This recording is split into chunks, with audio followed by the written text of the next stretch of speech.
से स्टार्ट करते हैं।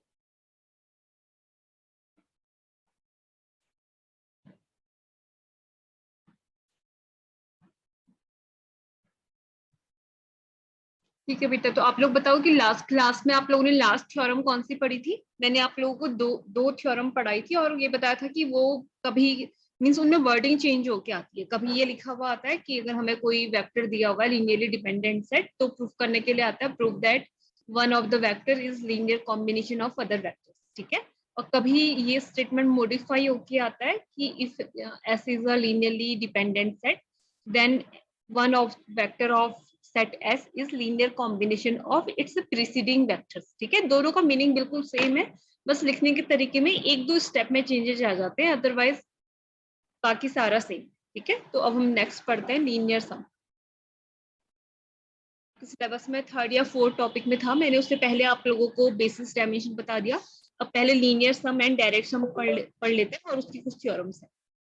ठीक है, तो लीनियर सम क्या होता है? पहले लीनियर सम है हमारा सिलेबस में, फिर है direct sum.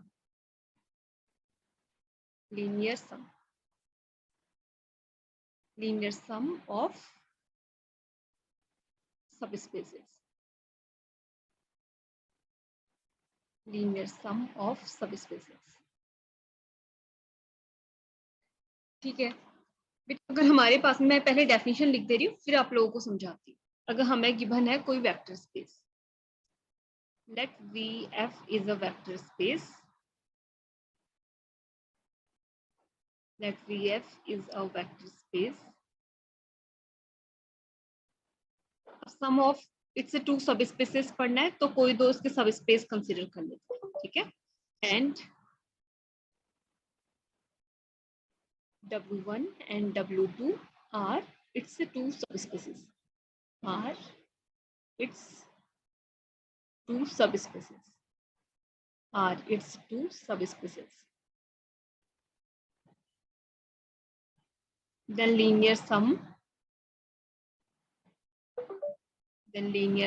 of subspecies is defined as, the linear sum of subspecies is defined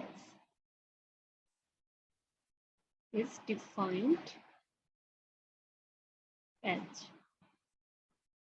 देखो बेटा ये डिफाइन किया जाता है W1 plus W2 equal to, ये किन एलिमेंट्स का कलेक्शन होता है? देखो ये होता है हमारे पास में alpha plus beta, such that जो अल्फा है फर्स्ट एलिमेंट ये बिलोंग करेगा W1 को, एंड जो बीटा है बीटा बिलोंग करेगा W2 को।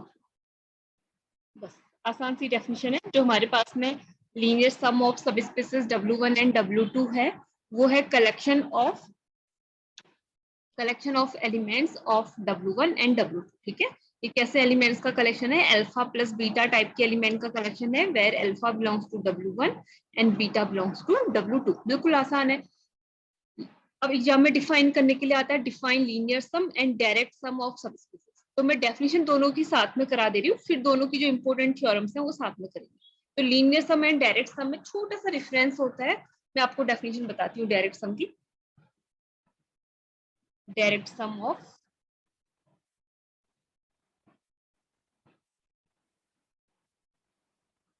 subspecies, direct sum of subspecies।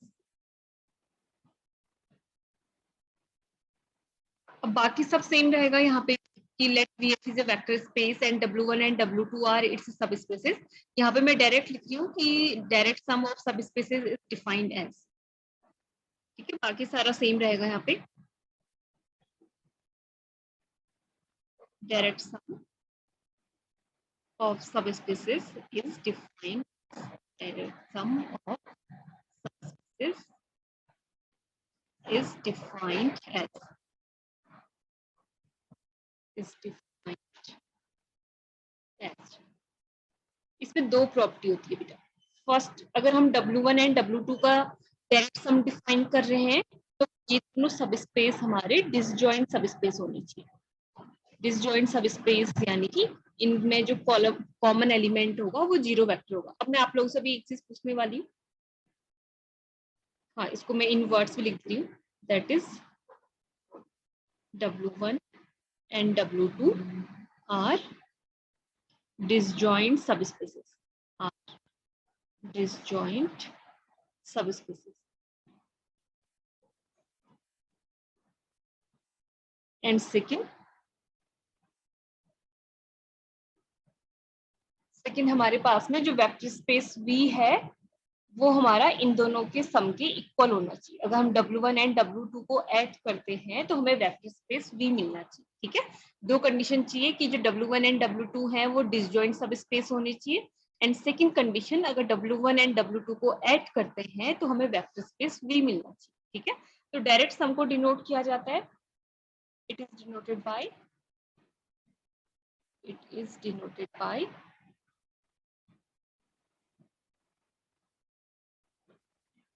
V to W1 plus W2। अगर सिंपल प्लस लिखा हुआ है तो ये लीनियर सम। ठीक है, अगर इस प्लस के बाहर से एक सर्किल बना हुआ है तो ये डायरेक्ट सम को डिनोट करता है।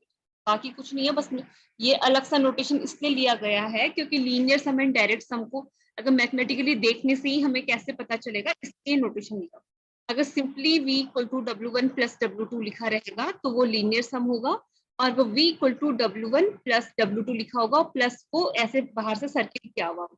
ठीक है, तो ये डायरेक्ट सम को डिनोट करता है। तो ठीक है, दोनों की डेफिनेशन बहुत आसान सी है। लीनियर सम में था W1 plus W2 is collection of such elements alpha 1 alpha plus beta such that where alpha is element of W1 and beta is element of W2। बेटा यहाँ पे ये बीटा 2 हो रहा है, आप लोग में से कोई बोलते भी नहीं हो। मैंने जब मुंह से वो चीज बोली थी बीटा 2 लिखा था तो आपने पूछना तो चाहिए कि बीटा 2 कहाँ से आया।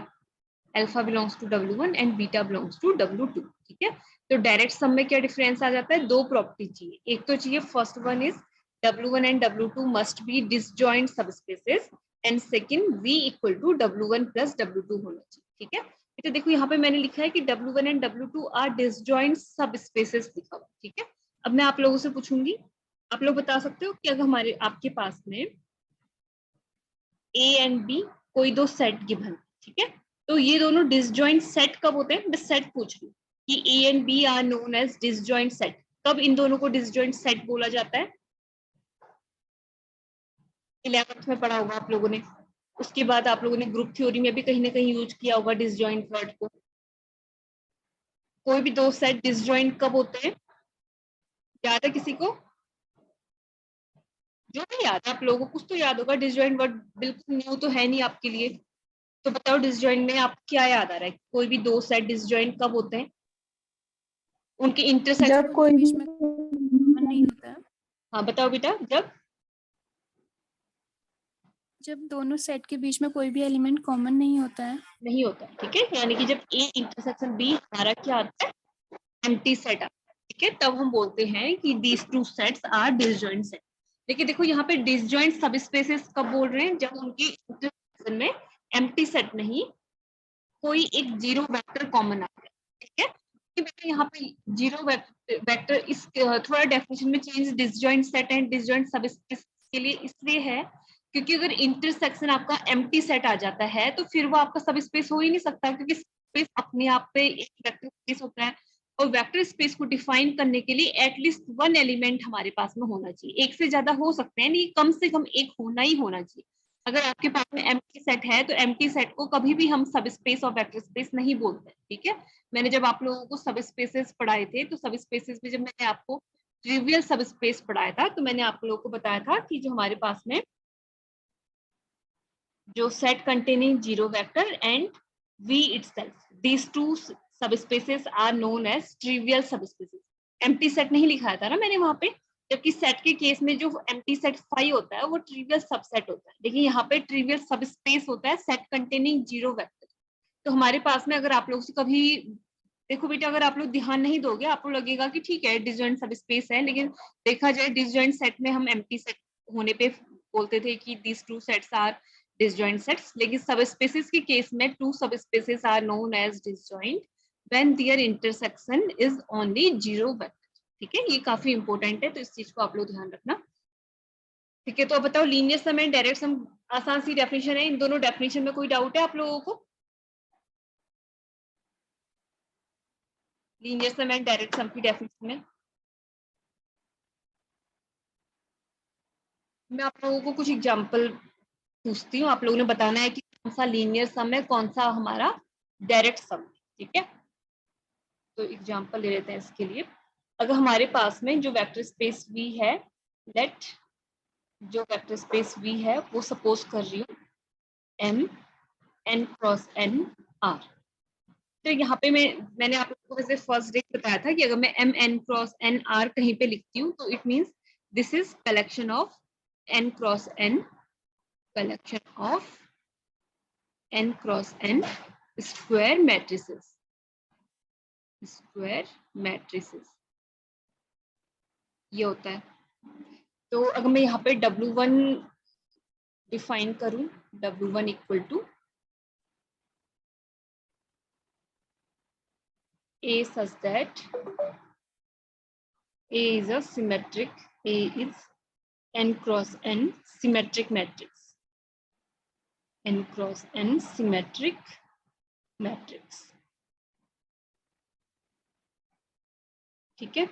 और दूसरा मैं W2 डिफाइन कर रही हूँ, W2 equal to A such that A is n cross n skew symmetric matrix, skew symmetric matrix, ठीक है। तो आप लोगों ने ये समझना है कि W1 है collection of symmetric matrices and W2 है collection of skew symmetric matrices, ठीक है।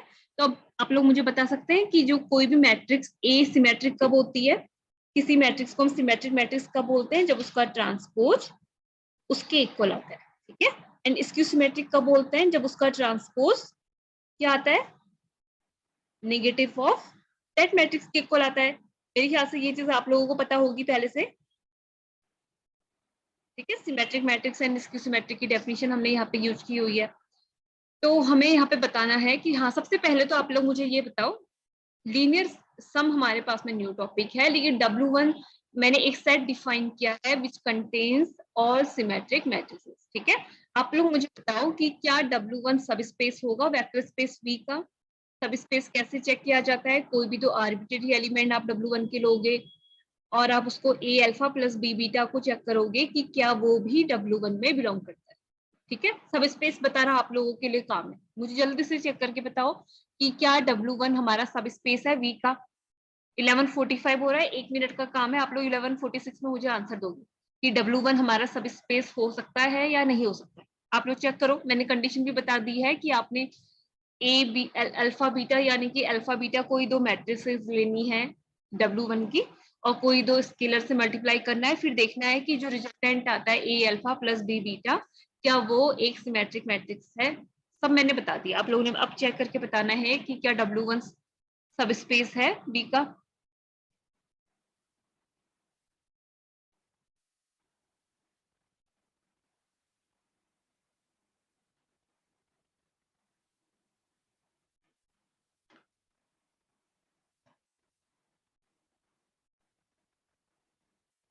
चेक करिए आप लोग जल्दी से।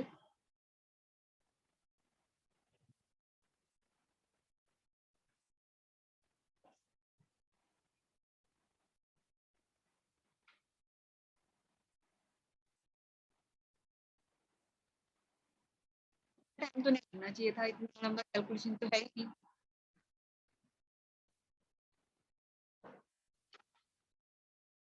2 मिनट लगा दिया आप लोगों ने इतनी सिंपल कैलकुलेशन में। भावना आपने चेक किया क्लास में और भी बाकी जो नो भी है, बेटा सब स्पेस आ रहा है या नहीं आ रहा है। दीपक, दिव्या, गरिमा, क्लास में जो भी बच्चे हैं क्या किसी ने भी चेक किया कि क्या ये सब स्पेस फॉर्म कर सकता है या नहीं कर सकता। इतनी टफ कैलकुलेशन तो थी नहीं, आप लोगों ने तो आसान सा काम करना था। मैं सब कुछ तो मैंने एक्सप्लेन कर दिया था। आपने अल्फा सपोज करना है, let alpha equal to suppose कर लेते हैं मैट्रिक्स ए सपोज कर लेते हैं and beta equal to matrix B suppose कर लेते हैं और ए एंड बी कोई दो स्केलर ले लेते हैं, ठीक है।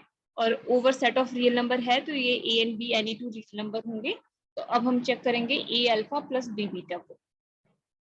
तो a into capital A because alpha is a matrix and beta को सपोज कर लेते हैं b इंटू बी, ठीक है। अब ये हमारा सेट W पे कब बिलोंग करेगा, जब ये हमारी सिमेट्रिक मैट्रिक्स होगी, ठीक है। ये ए अल्फा प्लस बी बीटा एक सिमेट्रिक मैट्रिक्स होगी।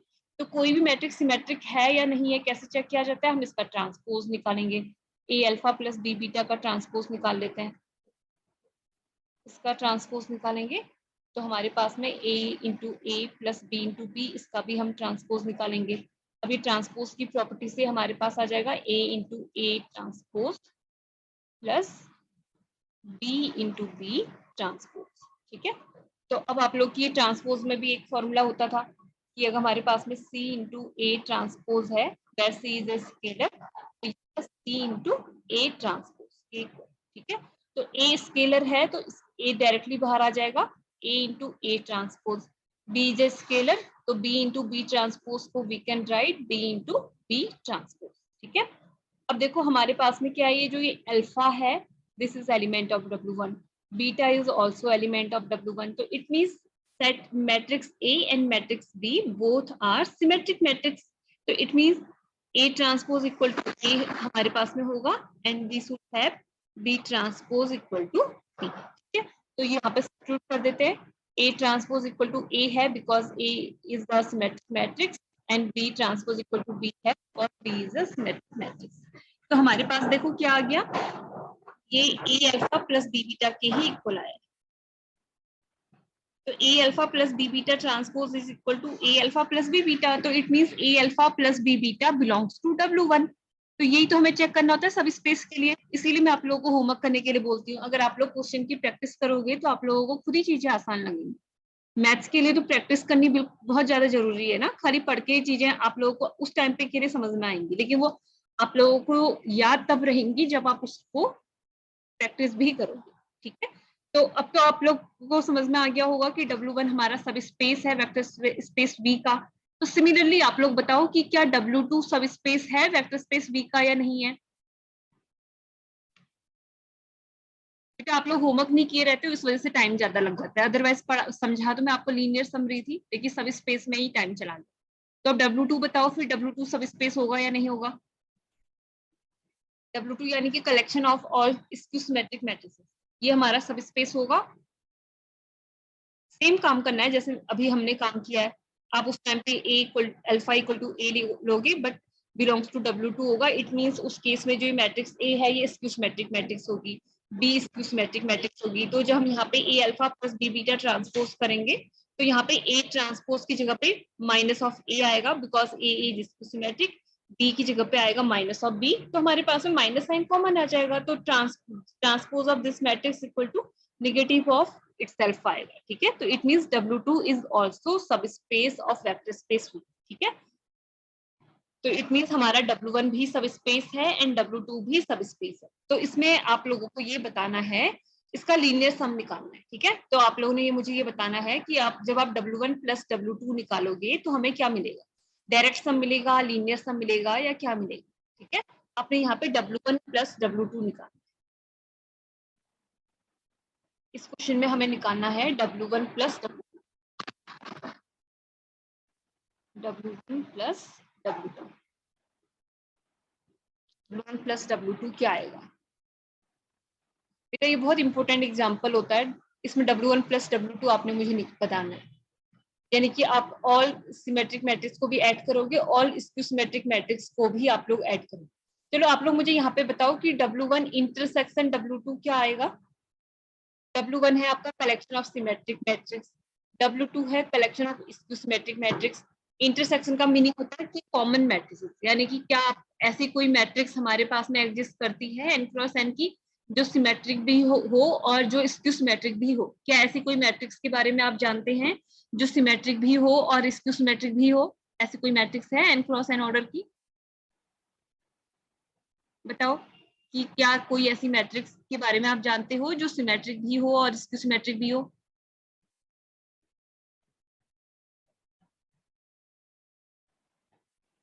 आंसर दो, ना आप लोग पूछते हो ना आप आंसर देते हो।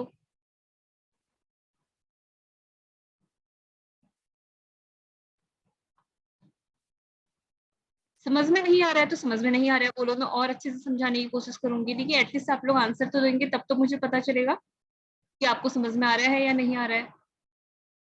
W1 इंटरसेक्शन W2 आप लोगों को पता है by definition, W1 intersection W2 is collection of those matrices which are both symmetric and skew symmetric। तो बताओ कि क्या W1 इंटरसेक्शन W2 के पास में क्या आना चाहिए? ऐसी कौन सी मैट्रिक्स होती है जो सिमेट्रिक भी होती है और स्क्यू सिमेट्रिक भी होती है? अगर आप लोग आंसर दोगे ना, मैं मैट्रिक। वेरी गुड बेटा। आपको जब आता है तो आप लोग आंसर क्यों नहीं देते? नहीं भी आता है आप लोग को, जो भी आता है आप लोग आंसर देंगे तो मैं समझूंगी तो सही कि आप लोग ये गलत समझ रहे। ठीक है, सही आंसर है बिल्कुल कि सिर्फ जीरो मैट्रिक्स ऐसी मैट्रिक्स है जो सिमेट्रिक एंड स्क्यू सिमेट्रिक होती है। ठीक है, तो हमारे पास में यहाँ पे इंटरसेक्शन में आ जाएगा 0, और इसको डिफाइन करके लिख देते हैं कि जो ये जीरो है ये डिनोट करती है n क्रॉस n ऑर्डर की जीरो मैट्रिक्स को। अप टू सोन 0, यहाँ से ये n तक जाएगा। ठीक है, यहाँ पे जो जीरो मैट्रिक्स है वो n क्रॉस n ऑर्डर की जीरो मैट्रिक्स है। ठीक है, तो W1 इंटरसेक्शन W2 आ गया है 0। ठीक है, अब मैं आप लोगों को एक चीज बता रही हूँ। अगर हमारे पास में, मैं ये सपोज कर रही हूँ, let A is any element of vector space V, यानी कि एनी एलिमेंट है तो इट मींस जो ये A है ये हमारी n क्रॉस n ऑर्डर की स्क्वायर मैट्रिक्स हो। ठीक है, तो आप लोग बताना कि क्या मैं इस स्क्वायर मैट्रिक्स A को ऐसे लिख सकती हूँ, A equal to 1/2 A plus A। A की तो बात है ना, A लिखूं या 1/2 A प्लस A लिखूं, दोनों का मीनिंग सेट मैट्रिक्स A के इक्वल है। अब मैं इसको ऐसे लिखना चाह रही हूँ, मैं इसमें A ट्रांसपोज को ऐड भी कर रही हूँ और A ट्रांसपोज को सब्ट्रैक्ट भी कर रही हूँ। A ट्रांसपोज, देखो ये A ट्रांसपोज यहाँ पे ऐड किया है, यहाँ पर सब्ट्रैक्ट किया है। ठीक है, तो अब ये आ गया हमारे पास में 1/2 A plus A transpose plus 1/2 A minus A transpose. ठीक है, अब ये तो आप लोगों ने से मैं आंसर एक्सपेक्ट करती हूँ। आप लोग बताओ कि जो ये वाला पार्ट है क्या ये सिमेट्रिक मैट्रिक्स है और ये कौन सी मैट्रिक्स है? अगर इसको चलो C से डिनोट कर लेते हैं, इसको D से डिनोट कर लेते हैं, तो क्या मैट्रिक्स C एक सिमेट्रिक मैट्रिक्स है या स्क्यू सिमेट्रिक मैट्रिक्स है? बताओ, C को हमने डिफाइन किया, सिमेट्रिक है मैम। वेरी गुड, C है सिमेट्रिक एंड D क्या है? D को भी चेक करो, स्क्यू D है स्क्यू सिमेट्रिक। ठीक है बेटा, तो हमारे पास में देखो क्या आ गया है कि जो मैट्रिक्स A है, matrix A is sum of symmetric and skew symmetric matrix. अगर आपको याद आ रहा है तो क्लास 12th में एक थ्योरम होती थी कि prove that every square matrix is expressible in the form of symmetric matrix and skew symmetric matrix. ठीक है, वहां पर भी हम यही काम करते थे। मैंने यहाँ पर ये चीज आपको इसलिए बताई है, हमारे पास में जो देखो मैट्रिक्स ए कोई भी एक आर्बिट्रेरी मैट्रिक्स सपोज करी थी हमने वेक्टर स्पेस में, ए हमने कोई एक आर्बिट्रेरी मैट्रिक्स कंसीडर करी है वेक्टर स्पेस V की, और हमें पता है कि जो मैट्रिक्स A है ये sum of symmetric matrix and sum of skew symmetric matrix होती है। It means we are reached A equal to C plus D where C is symmetric matrix and D is skew symmetric matrix, skew symmetric matrix and D is skew symmetric matrix। ठीक है, तो हमारे पास में जो matrix A है, क्या हम मैं आप लोग जो मैंने आप लोग को लीनियर सम अभी पढ़ाया था। ठीक है, तो आप लोग देखो कि जो V है, जो ये ए है ये V का एलिमेंट है, और जो ये C है मैट्रिक्स ये आपकी W1 मैट्रिक्स का एलिमेंट है क्योंकि C आपकी सिमेट्रिक मैट्रिक्स है, और जो ये D है ये हमारी स्क्यू सिमेट्रिक मैट्रिक्स है। ठीक है, तो यहाँ पे हमारे पास vector space V equal to हम W1 प्लस W2 लिख सकते हैं।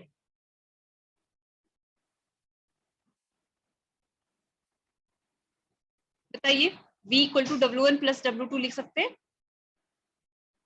क्योंकि matrix A equal to C plus D आया था, where C is symmetric matrix and D is skew symmetric matrix। तो हम लिख सकते हैं V equal to W1 plus W2।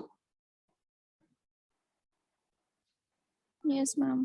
तो देखो बेटा आपके पास में क्या आ गया है, हमारे पास में V equal to W1 plus W2 आया है, इसको इक्वेशन 1 लिख दे रही हूँ, और यहाँ पे वैसे इसको 2 लिख दे रही हूँ 2, एंड यहाँ पे हमारे पास में इक्वेशन 1 है W1 एंड W2 का इंटरसेक्शन जीरो मैट्रिक्स। ठीक है, तो हमारे पास में जो हमने direct sum of to matrices की डेफिनेशन पढ़ी थी, डायरेक्ट सम जस्ट अभी हमने पढ़ा था,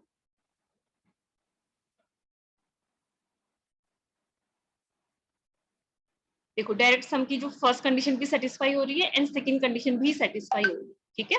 तो इट मींस यहाँ पे हम ये बोल सकते हैं कि जो मैट्रिक्स ए है वो डायरेक्ट सम है W1 एंड W2 मैट्रिसेस, ठीक है।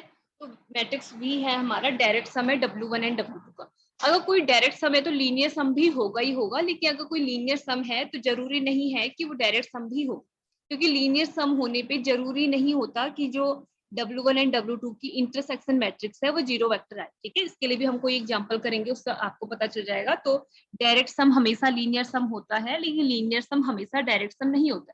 लीनियर सम डायरेक्ट सम सिर्फ तब होता है जब उनका इंटरसेक्शन जीरो मैट्रिक्स आती है, ठीक है। अब हाँ, मैं एक इंपॉर्टेंट चीज आप लोग को लिखाना भूल गई थी, उस चीज को आप लोग पहले लिख लीजिए, लिख लीजिए। दिमाग है, अगर कभी हमारे पास में if V is a matrix, if V is direct sum of V is direct sum of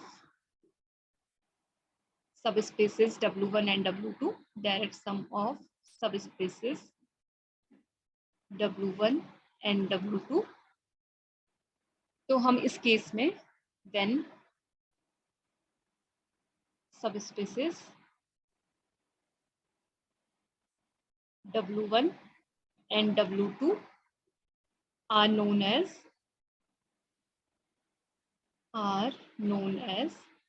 complementary subspaces.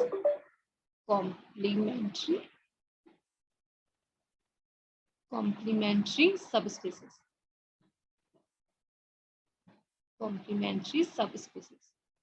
ठीक है बेटा, अगर हमारे पास में कभी V equal to direct sum of W1 and W2 आता है, तो उस केस में जो W1 एंड W2 मैट्रिसेस सब स्पेस होते हैं उनको कॉम्प्लीमेंट्री सब स्पेस बोलते हैं।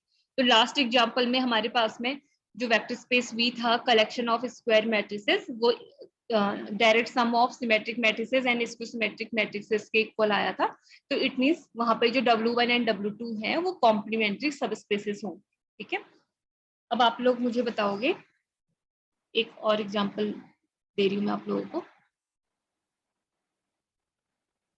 एग्जांपल यहाँ पे vector space V equal to ले रही हूँ मैं R², ठीक है, और W1 इक्वल टू ले रही हूँ x,0 such that x is a real number,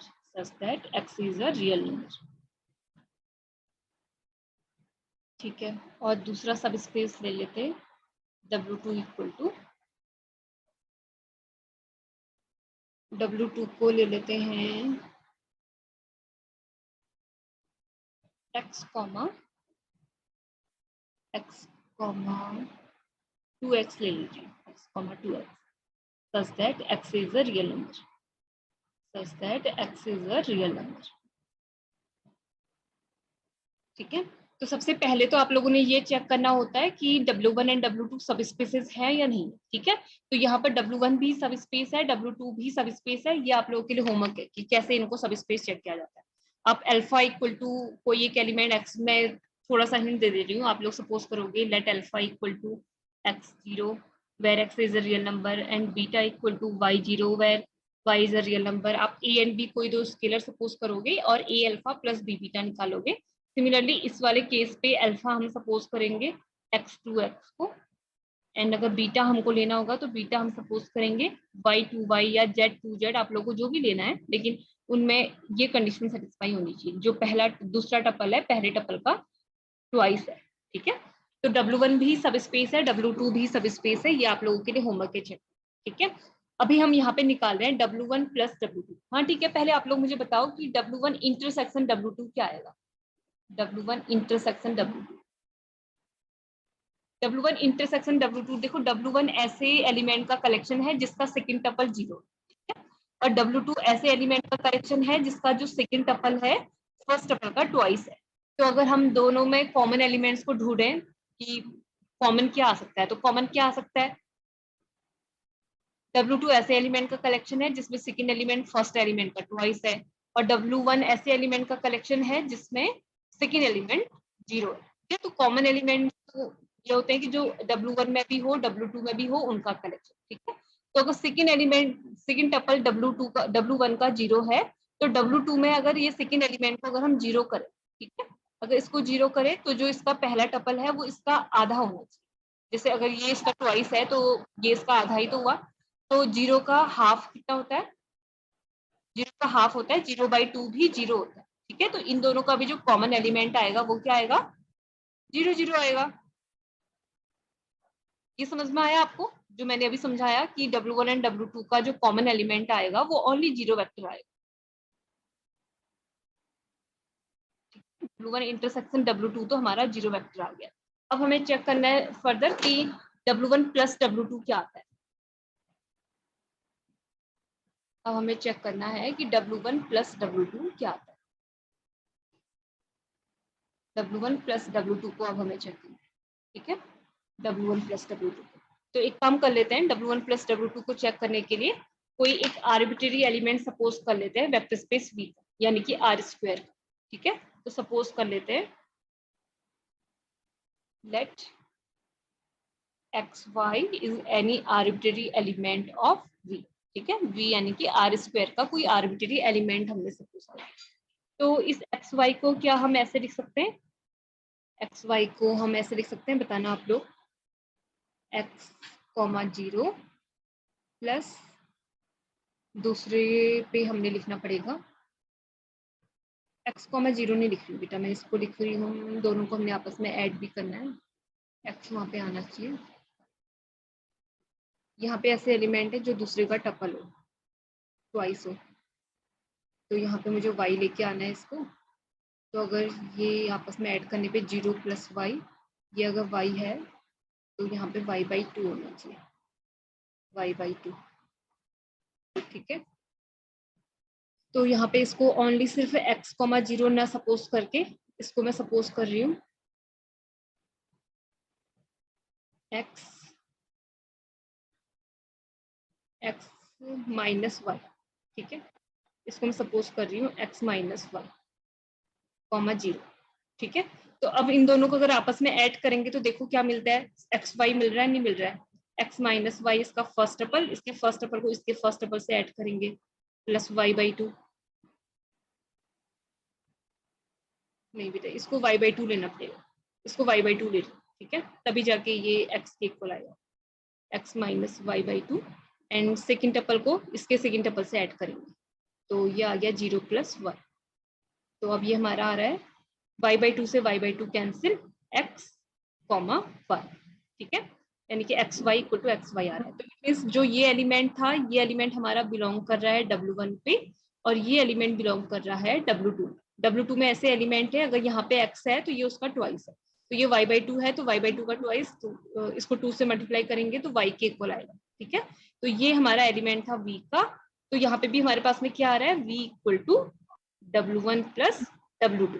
ठीक है, तो आप लोगों ने अगर डायरेक्ट सम, हमें ये पूछा जाता है कि is V is direct sum of W1 and W2 और नॉट। ठीक है, तो आप लोग पहले इंटरसेक्शन निकालोगे, फिर ये चेक करोगे कि V का कोई भी आर्बिट्रेरी एलिमेंट इन दोनों का सम है कि नहीं है। अभी ऐसे चेक करेंगे, फिर हमारे पास में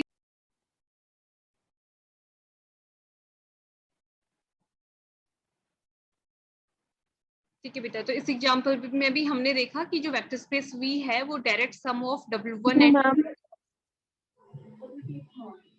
क्या हुआ बेटा, आवाज नहीं आ रही? हाँ मैम, वो ना जैसे हम सिंपल x, 0 और प्लस 0, y नहीं ले सकते? क्या नहीं ले सकते, x, 0? ठीक है, हाँ, बताओ। सिंपल सा हाँ, x, x, 0 0 और 0, y plus 0, y।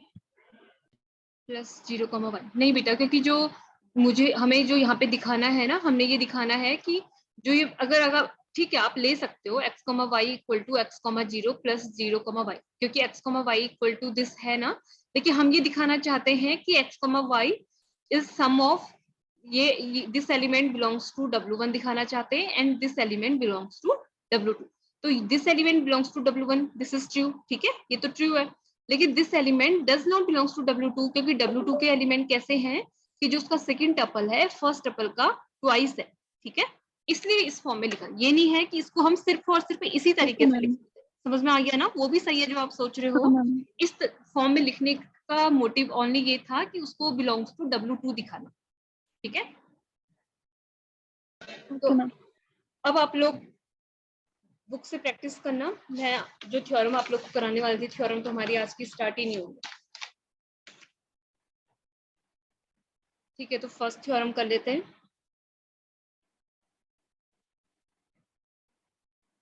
Theorem, if VF is a vector space, if VF is a vector space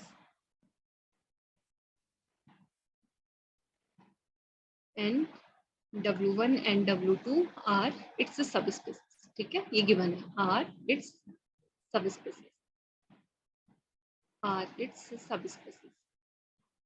Then prove that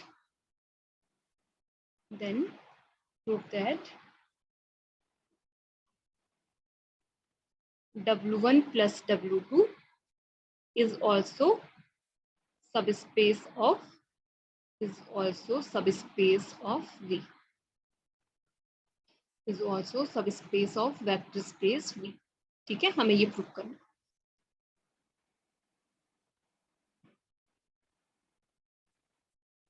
बेटा इस वाली थ्योरम में गिवन क्या है? गिवन है कि VF is a vector space, ठीक है, and W1 and W2 are its subspace. ठीक है, हमें गिवन है कि VF is a vector space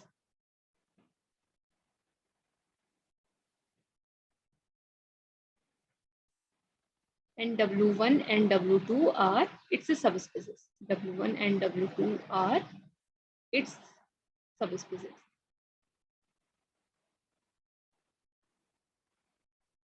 ठीक है, तो हमारा इसमें टारगेट क्या है? आप 2 प्रूफ करके लिखोगे कि W1 plus W2 is a subspace of VF, हमें ठीक है इसमें ये प्रूफ करना है। तो किसी को भी सबस्पेस दिखाने के लिए आप लोगों को अभी तो बिल्कुल बायहार्ट याद हो जाना चाहिए। जिसको भी सबस्पेस दिखाना होता है, हम उसके कोई भी 2 arbitrary element alpha beta suppose करते हैं, 2 वेक्टर एंड 2 स्केलर कंसीडर करते हैं और ये दिखाने की कोशिश करते हैं कि A alpha plus B beta belongs to that set. ठीक है, तो यहाँ पे W1 प्लस W2 को सबस्पेस प्रूफ करना है। तो सपोज कर लेते हैं, let alpha belongs to W1 plus W2 and beta belongs to W1 plus W2। देखिए अल्फा अगर W1 plus W2 में बिलोंग करता है तो हमारे पास में होना चाहिए alpha equal to A1 plus B1। ठीक है, और आप लोग बताओगे इसका answer, and beta equal to होना चाहिए A2 प्लस B2। तो अगर हमारे पास में alpha equal to A1 plus B1 है तो जो ये A1 है, A1 किसका एलिमेंट होगा? बाय डेफिनेशन W1 का। एंड B1 किसका एलिमेंट होगा? W2 का। सिमिलरली बीटा के केस में A2 किसका एलिमेंट होगा, आप बताओ? W1 का। And beta 2 and B2 W2 का। W2। ठीक है, तो नीचे से लिख देते हैं where A1 and A2 belongs to W1 and B1 and B2 belongs to W2। ठीक है, तो अब स्केलर ले लेते हैं A and B।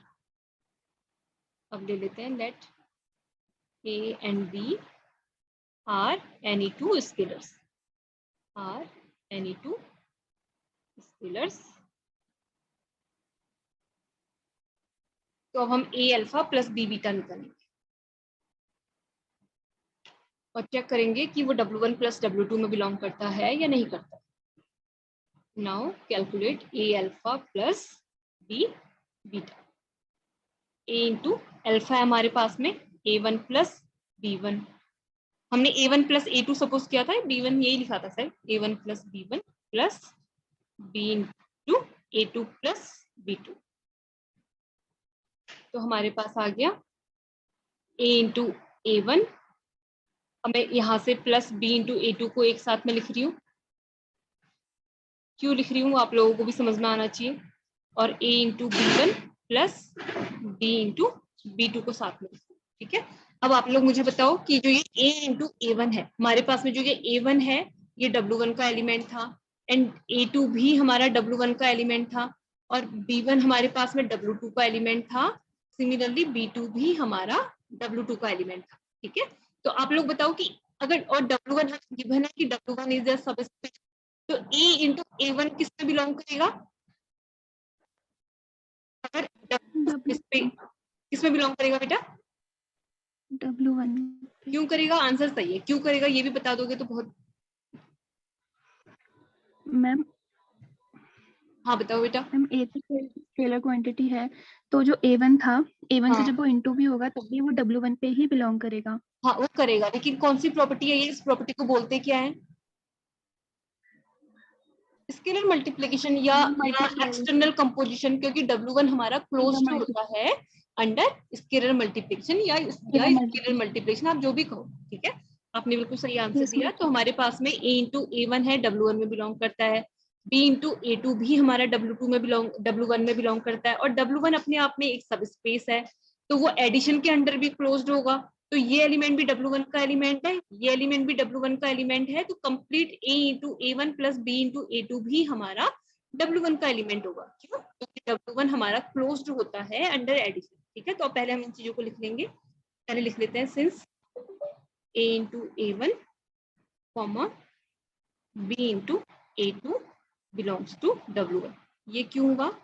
Since W1 is closed under scalar multiplication या एक्सटर्नल कंपोजिशन, आप जो भी लिखना चाहो, अंडर स्केलर मल्टीप्लिकेशन,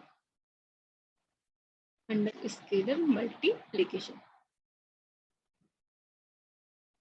एंड हमारे पास में क्योंकि A into A1 plus B into A2 भी बिलोंग करेगा W1 में, क्योंकि अगर, चलो मैं पूरा लिख दे रही हूँ, हम उसके बाद आप नेक्स्ट लाइन में लिखोगे since A into A1 B into A2 belong करते हैं W1 में, तो दिस इंप्लाइज दैट इन दोनों का जो एडिशन होगा वो भी बिलोंग करेगा W1 में। क्यों? क्योंकि W1 क्लोज्ड होता है under addition, W1 is closed under addition, under addition, ठीक है। तो सिमिलर रीजन आप लोगों ने इसके लिए लिखना है। आप लोग लिखोगे since A into B1 belongs to W1 and B into B2 belongs to W2, why? Because W2 is closed under scalar multiplication लिखोगे। फिर सेम ऐसे ही जैसे हमने W1 के लिए लिखा है वैसे ही आप लोग W2 के लिए लिखोगे, ठीक है। तो फाइनली हमारे पास में जो ये A alpha plus B beta था, इसका जो फर्स्ट एलिमेंट है वो W1 का एलिमेंट आ गया है, ये वाला पूरा एलिमेंट, ये पूरा एलिमेंट W1 का एलिमेंट आ गया है, और ये पूरा एलिमेंट हमारा W2 का एलिमेंट आ गया है, ठीक है। तो हम यहाँ से क्या लिख सकते हैं? हम यहाँ से लिख सकते हैं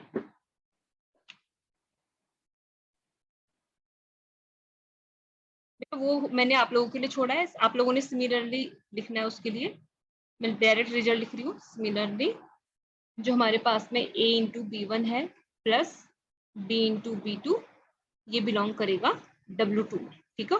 तो हमारे पास में A इंटू A1 बिलोंग कर रहा है W1 में, और दिस बिलोंग कर रहा है W2 में, तो इन दोनों को अगर आपस में ऐड कर देंगे, यानी कि जो इक्वेशन 1 है, ठीक है, वो आ जाएगी इन दोनों को आपस में ऐड करके। तो this implies that A into alpha plus B into beta belong करेगा W1 प्लस W2 में। तो यही तो हमें दिखाना था। हमने कोई एलिमेंट अल्फा लिया था W1 प्लस W2 का, बीटा लिया था W1 प्लस W2 का, कोई एलिमेंट A एंड B कोई स्केलर लिए थे, A alpha plus B beta भी बिलोंग कर रहा है W1 प्लस W2 में। तो this implies that W1 plus W2 is a subspace of V, is a subspace, is a subspace of V, ठीक है। ये भी बहुत इंपॉर्टेंट थ्योरम है और बहुत आसान सा प्रूफ है। अब नेक्स्ट थ्योरम है हमारी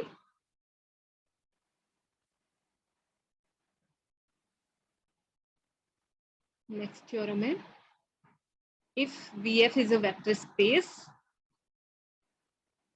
if VF is a vector space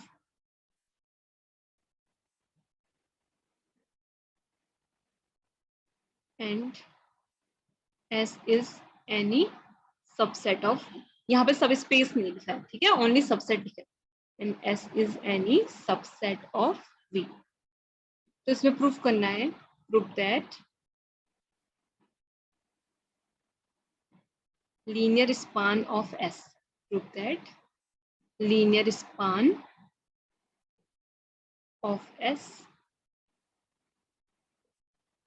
is a subspace of V, is a subspace of V। ठीक है, हमें VF कोई वेक्टर स्पेस दिया है, S कोई subset of vector space V दिया है, हमें प्रूव करना है कि जो इसका लीनियर स्पान होगा वो भी एक सबस्पेस होगा। लीनियर स्पान ऑफ S को डिनोट कैसे किया जाता है, आप लोग बस इतना बता दो मुझे, बाकी प्रूफ मैं आप लोग को बताऊंगी। Linear span of S, LS, very good, ठीक है। तो हमें यहाँ पे ये दिखाना है कि मैं सीधे टू प्रूफ लिख दे रही हूँ, जो गिवन है वो आप लोगों को पता है कि V वेक्टर स्पेस दिया है और S कोई सबसेट दिया है। हमें यहाँ पे प्रूफ करना है कि LS is a subspace of V, ठीक है। हमें यहाँ पे प्रूफ करना है कि LS is a subspace of V। तो LS को भी सबस्पेस दिखाना है, तो अल्फा कोई एलिमेंट सपोज करेंगे हम LS का, बीटा कोई एलिमेंट सपोज करेंगे LS का, और A alpha plus B beta को दिखाने की कोशिश करेंगे कि वो भी LS में बिलोंग करता है। सब मैं सब जगह सेम स्टेप फॉलो इसलिए कर रही हूँ बेटा कि आप लोगों की ये अगर एग्जाम में कोई क्वेश्चन आए, आप लोग ने वो थ्योरम ना भी करी हुई हो और उसको सब स्पेस प्रूव करने के लिए आएगा, तो आपके माइंड में आ जाना चाहिए कि अगर उसको सब स्पेस दिखाना है तो इट मींस उसके कोई दो आर्बिट्रेरी एलिमेंट कंसीडर करने हैं, कोई दो स्केलर कंसीडर करने हैं, और ए अल्फा प्लस बी बीटा को उसमें बिलोंग करता है, ये दिखाना है, ठीक है। तो हम सपोज कर लेते हैं, पहले सेट एस के एलिमेंट सपोज कर लेते हैं, ठीक है। हम सेट एस को डिफाइन कर लेते हैं, let set S equal to alpha 1 alpha 2 up to so on alpha K. अब ये सबसेट ऑफ V हमें गिवन है क्वेश्चन में, ठीक है। तो अब अल्फा कोई एलिमेंट सपोज करना है S का, अब सपोज कर लेते हैं let alpha is any element of S and beta is, अच्छा हमने लीनियर स्पान में बिलोंग करता है ये सपोज करना है, हमने तो LS को सब स्पेस दिखाना है ना, and beta belongs to LS, ठीक है। अब LS हमारे पास होता क्या है, collection of all possible linear combination of set S, ठीक है। LS हमारे पास में होता है collection of all possible linear combination of set S। तो LS को डिफाइन कर लेते हैं, LS हमारे पास में होता है, पहले वैसे LS को डिफाइन करना चाहिए था, कोई बात नहीं। LS हमारे पास में होता है collection of all possible linear combination of this set, ठीक है। इस सेट के पॉसिबल लीनियर कॉम्बिनेशन को डिफाइन करने के लिए हम ऐसे लिखेंगे A1 alpha 1 plus A2 alpha 2 plus AK alpha K. अब सच दैट जो ये AI है, AI बिलोंग्स टू, यहाँ पे जो भी ये फील्ड है उसके एलिमेंट हो, ठीक है। और I कहाँ से कहाँ वेरी करेगा, I हमारा वेरी करेगा 1 to K, ठीक है। अब इसी सेट को हम सिग्मा फॉर्म में लिख लेते हैं, इतना फिर लंबा नहीं लिखना पड़ेगा हमको, इसको हम ऐसे लिख लेते हैं sigma AI alpha I where I varies from 1 to K such that जो अल्फा I है, अल्फा I बिलोंग करेगा सेट S से, और जो AI है, AI बिलोंग करेंगे F से, ठीक है।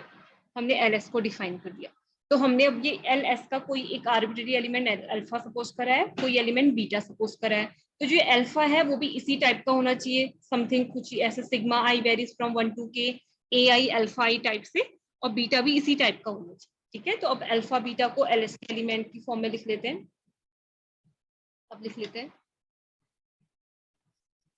Let alpha equal to AI alpha I, ठीक है, where I varies from 1 to K। अब बीटा को सपोज कर लेते हैं BI alpha I where I varies from 1 to K।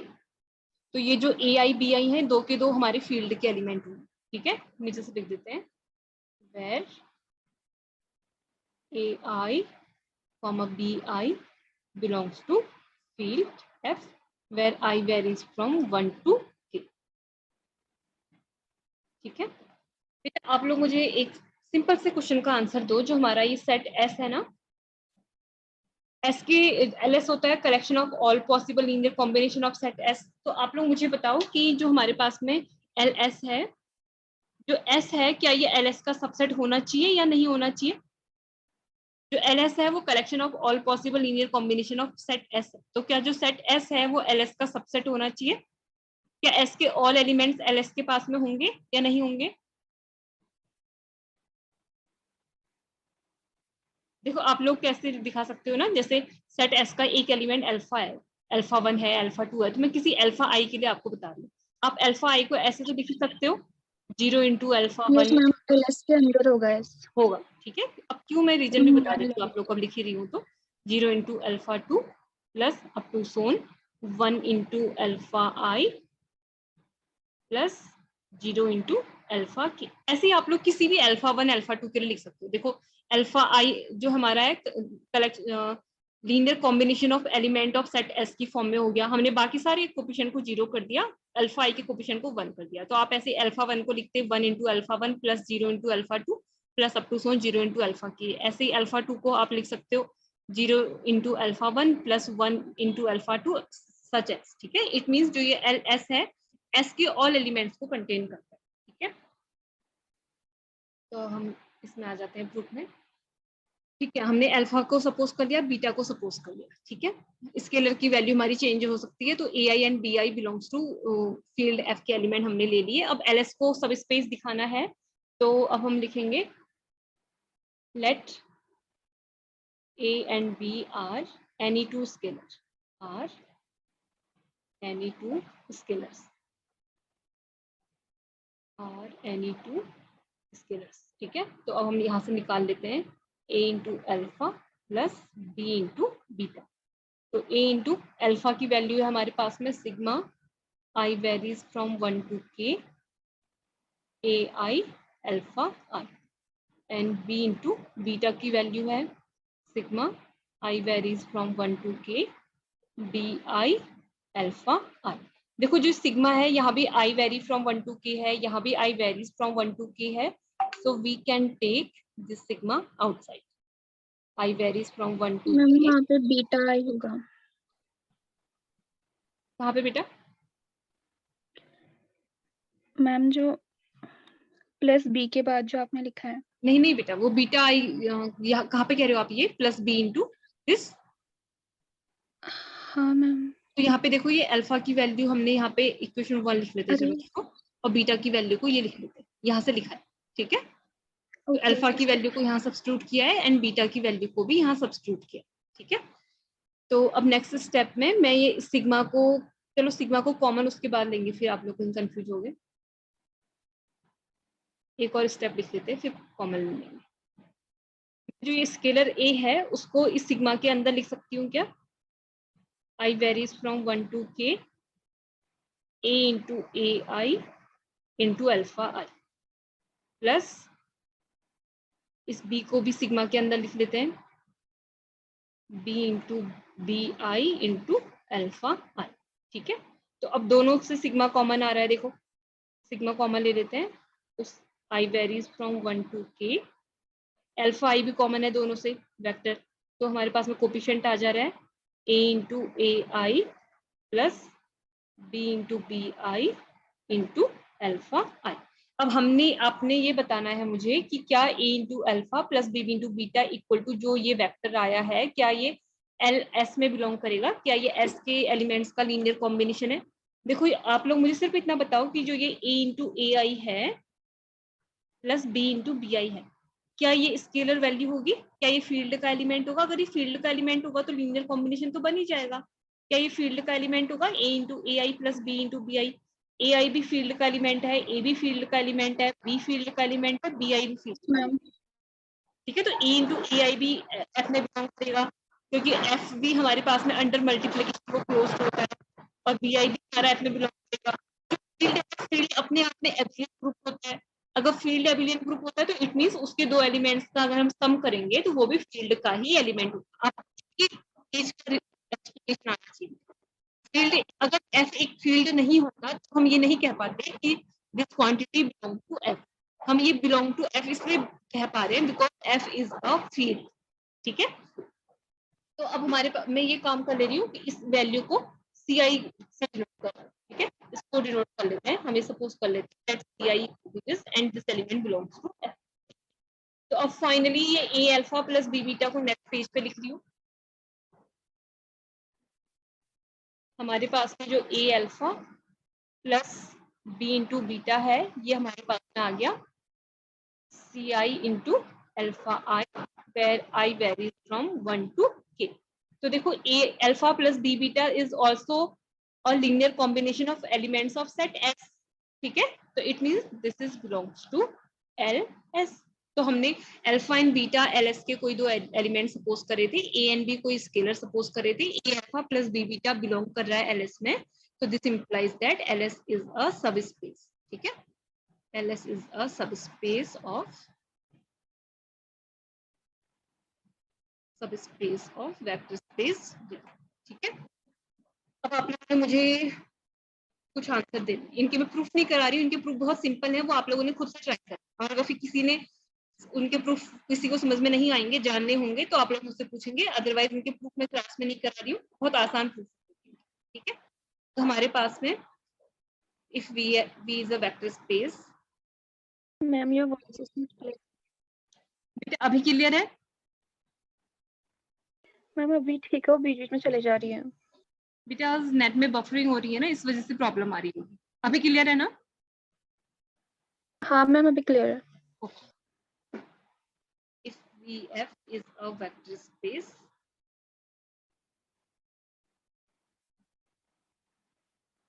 तो फर्स्ट प्रॉपर्टी जो आप लोगों ने प्रूफ करनी है, अगर S कोई सबसेट ऑफ T है, ठीक है, तो this implies that linear span of S is also subset of linear span of T होता है. ठीक है, चलो यहाँ पे एक और चीज लिख दे रही हूँ, and S and T are subset of subsets of V. Then first property ये, ठीक है, अगर S सबसेट ऑफ T है तो जो L S is also subset of L of linear span of T होता है. ठीक है, अब नेक्स्ट जो प्रॉपर्टी है वो आप, अगर हमारे पास में W is a subspace, if W is a subspace, if W is a subspace of V, तो आप लोग बताओ कि linear span of W, LW क्या होगा? Linear span of W. अब इससे पहले अभी आप लोगों को मुझे, तो इसका आंसर फिर आप लोगों के लिए अभी छोड़ रही हूँ आंसर, लेकिन आप लोगों ने ही देना है. उससे पहले मैं एक चीज बता रही हूँ, तब आप लोग इसका आंसर मुझे दे पाओ. ठीक है, आंसर आप लोगों ने ही देना है, तो इससे पहले आप लोग इसको कर लो. फिर मैं एक क्लास में सिर्फ इंपॉर्टेंट थ्योरम्स को करा रही हूँ, तो जो मैं क्लास में थ्योरम्स करा रही हूँ ये आप लोगों ने एग्जाम में पढ़ के जाना. ठीक है, सारी तो मैं करा ही नहीं रही हूँ, टाइम हमारे पास कम है इस वजह से. तो हमारी थ्योरम है, if VF is a vector space, if VF is a vector space,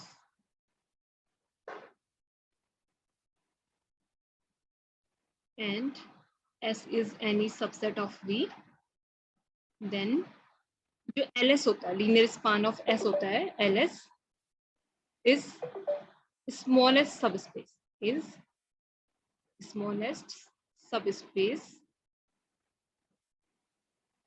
is smallest subspace of vector space V. ठीक है, हमें ये प्रूव करना है कि अगर VF कोई वेक्टर स्पेस है और S उसका सबसेट है, तो जो LS होता है स्मॉलेस्ट सबस्पेस, पूरा स्टेटमेंट नहीं लिखा मैंने. ठीक है, LS is smallest subspace of V. कैसा स्मॉलेस्ट होता है? Containing set S, containing set S. ठीक है, ये हमें यहाँ पर प्रूव करना है. अगर VF, पहले मैं समझा दे रही हूँ कि क्या ये स्टेटमेंट है.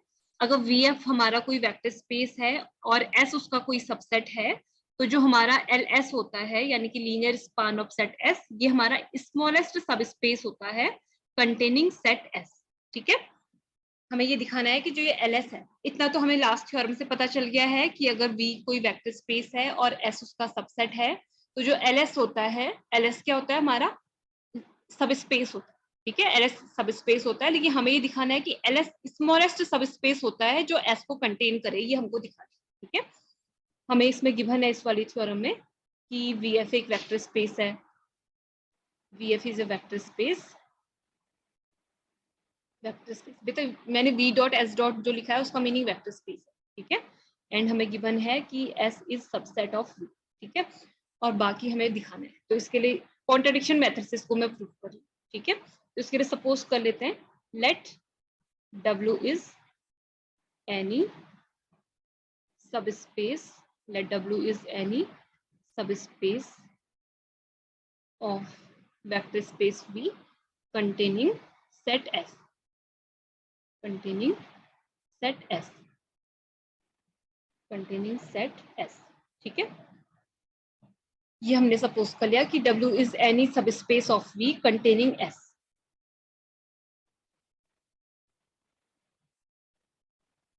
ठीक है, हमने इसमें सपोज कर लिया कि W कोई स्मॉलेस्ट सबस्पेस है जो S को कंटेन करता है। तो S हमारा W का सबसेट तो होगा ही होगा यहाँ पे। देखिए हमने इसको कॉन्ट्रडिक्शन मेथड से दिखाना है।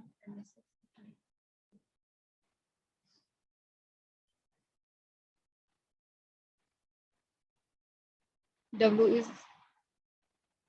smallest subspace, W is smallest subspace of V containing set S। ठीक है, तो जो W है, और हमें पता है कि जो LS होता है, LS होता है collection of all possible linear combination of set S, और LS भी अपने आप में एक सबस्पेस होता है। ठीक है, उसके बाद हम लिखेंगे, तो हमारे पास में जो W है स्मॉलेस्ट सबस्पेस है कंटेनिंग सेट S, और हमें पता है कि जो LS है, LS भी अपने आप में एक सबस्पेस होता है और ये भी S को कंटेन करता है। ठीक है, लेकिन W स्मॉलेस्ट है तो पक्का जो ये W है वो LS का सबसेट होगा। ठीक है, तो उसके बाद हम लिख देंगे, चलो पूरा लिख दे रही हूँ मैं, since LS is a subspace of V such that, इसके बाद में यह आएगा such that S is subset of LS। ठीक है, तो इसको लिख दे रही हूँ इक्वेशन 1 और इसको लिख रही हूँ इक्वेशन 2। हमने W को तो सपोज किया है कि स्मॉलेस्ट सबस्पेस है जो सेट S को कंटेन करता है, लेकिन हमें ये भी पता है कि जो ये LS होता है, LS भी हमारा S को कंटेन करता है। ठीक है, W स्मॉलेस्ट है तो पक्का W हमारा सबसेट होगा LS का। ठीक है, तो फ्रॉम इक्वेशन 1 एंड 2, तो इसके बाद हमारे पास में from equations 1 and 2, from equations 1 and 2 हमारे पास में आ गया W is subset of LS। इसको लिख देते हैं इक्वेशन 3। देखिए हमें तो प्रूफ ये करना है कि LS स्मॉलेस्ट होता है, तो आप लोग मुझे क्लास 11th में हम ये काम करते थे बेटा, जब हम सेट थ्योरी सीखते हैं ना, अगर हमें कभी ये दिखाना होता है कि set A equal to set B दिखाना है, इस वाली बात को आप लोग ध्यान से नोट कर लेना, आगे भी आप लोगों के काम आएगा। ठीक है, अगर कभी हमें दो सेट्स को आपस में इक्वल दिखाना है तो क्लास 11th में हम ये काम करते थे, पहले हम A को दिखाते थे कि A is subset of B है, फिर इसको इक्वेशन 1 लिख देते थे, फिर दिखाते थे कि B is subset of A, और इसको इक्वेशन 2 लिखते थे। ठीक है, तो यहाँ तो इक्वेशन जैसे सेम यही बात है कि अगर हमें ये दिखाना है कि कोई दो नंबर आपस में बराबर होते हैं, हमें ये दिखाना है कि number A equal to B, तो अगर हम पहले ये दिखा दें कि A is less than equal to B, इसको इक्वेशन 1, और फिर दूसरी इक्वेशन ये दिखा दें कि B is less than equal to A, equation 2, तो A भी हम ये कह रहे हैं कि A B से छोटा है और ये भी कह रहे हैं कि A B से बड़ा भी है, तो ऐसा तो हो नहीं सकता, तो A पक्का B के बराबर होगा। तो सेम ऐसे ही कंसेप्ट यहाँ पर भी होता है, हम A is subset of B बोल रहे हैं और A को B का सुपरसेट भी बोल रहे हैं, तो 1 एंड 2 से आ जाएगा set A equal to set B। ठीक है, तो यहाँ पे हमें यही दिखाना है, हमें दिखाना है कि W इक्वल टू LS। ठीक है, तो W is subset of LS तो ऑलरेडी है, तो अगर हम ये लेके आ जाए कि LS is subset of W, तो उसको मान लेंगे इक्वेशन 4, फिर 3 एंड 4 से आ जाएगा LS इक्वल टू W, और जो हमें प्रूफ करना है वो हमें मिल जाएगा। ठीक है, तो अब मैंने पहले ये समझा दिया, तो अब हम इसमें ये दिखाने की कोशिश करने वाले हैं कि LS is subset of W, LS को W का सबसेट दिखाने की कोशिश करेंगे। ठीक है, तो इसके लिए सपोज कर ले रही हूँ LS का कोई एलिमेंट, किसी को भी किसी का सबसेट दिखाने के लिए मैं चलो ये भी बता देती हूँ, अगर हमें A is subset of B दिखाना हो तो इसके लिए हम ये सपोज करेंगे let X belongs to A, और अगर X हमारा B में भी बिलोंग करेगा तो this implies that A is subset of B आ जाएगा। अगर A का कोई एलिमेंट है वो B में भी बिलोंग कर रहा है तो it means A must be subset of B। ठीक है, तो यही काम यहाँ पे भी करेंगे, LS को W का सबसेट दिखाना है तो LS का कोई एलिमेंट सपोज कर लेते हैं। ठीक है, सपोज कर लेते हैं let alpha equal to LS का एलिमेंट है तो पक्का linear combination of elements of set S होगा. Let alpha equal to AI alpha I where I varies from 1 to K belongs to LS. ठीक है, अब लिख देते हैं इन एलिमेंट्स के बारे में. जो ये AI हैं वो तो फील्ड के एलिमेंट होंगे और जो अल्फा I है अल्फा I हमारे S के एलिमेंट होंगे. ठीक है, अल्फा हमारा LS का एलिमेंट दिया है, अगर ये अल्फा W में भी बिलोंग करेगा तो सबसेट आ जाएगा. ठीक है, अल्फा इक्वल टू दिस आ गया हमारे पास में. हमने ये दिखाना है कि अल्फा हमारा W में भी बिलोंग करेगा.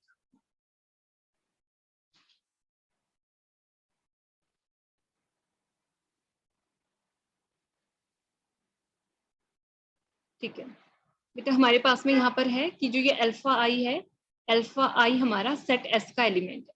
तो अब आप लोग मुझे बताओ, जो अल्फा आई है वो सेट एस का एलिमेंट है. ठीक है, और हमें क्वेश्चन में गिवन था कि जो ये एस डब्ल्यू है, हमने ये सपोज किया हुआ था कि this is smallest set containing smallest सब स्पेस कंटेनिंग सेट एस. ठीक है, हमारे पास में है, इसको सारी इक्वेशन 1 लिखा हुआ है हमने. हमारे पास में है S is subset of W. ठीक है, अगर अल्फा सेट एस का एलिमेंट है तो हमारे पास में अल्फा आई डब्ल्यू का भी एलिमेंट होगा.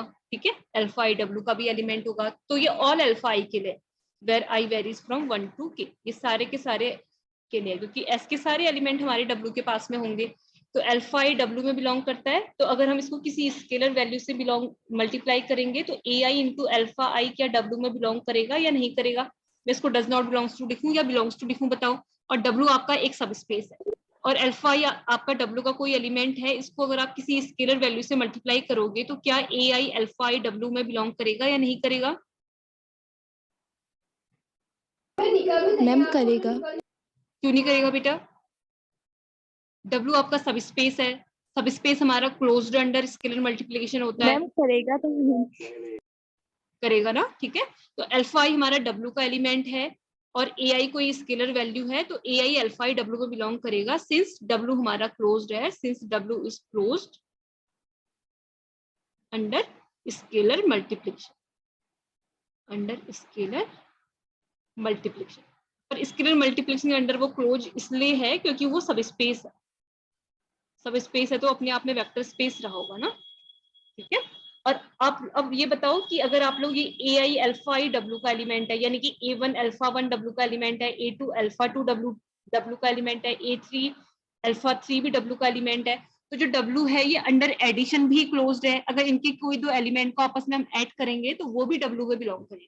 ठीक है, तो इट मीन्स अगर हम इन सारे एलिमेंट्स को आपस में ऐड कर देते हैं तो ये ए आई अल्फा आई भी बिलोंग करेगा डब्ल्यू में, since W is closed under addition. Vector addition. Vector addition, since W is closed under vector addition, under vector addition. ठीक है बेटा, अब ये लाइन समझ में आ गई ना. मेन यही थी कि ये दोनों चीजें मेन है. This is belongs to W because W is closed under scalar multiplication and this is also belongs to W because W is closed under vector addition. क्यों है ये दोनों properties? Because W is a सब space, और कोई भी अगर सब स्पेस है तो it means W is itself a vector space. ठीक है, तो देखो हमने यहाँ पे अल्फा को सपोज किया था कि अल्फा बिलोंग्स टू LS लिया था. अब यही तो हमने अल्फा को यही एलिमेंट सपोज किया हुआ है, तो it means we are raised alpha belongs to W.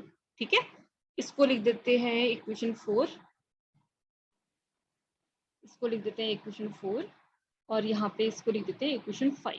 ठीक है, तो अल्फा हमारा LS में बिलोंग कर रहा था. अगर हमने LS में बिलोंग कर रहा है ये सपोज किया था तो अल्फा हमारा W में भी बिलोंग कर.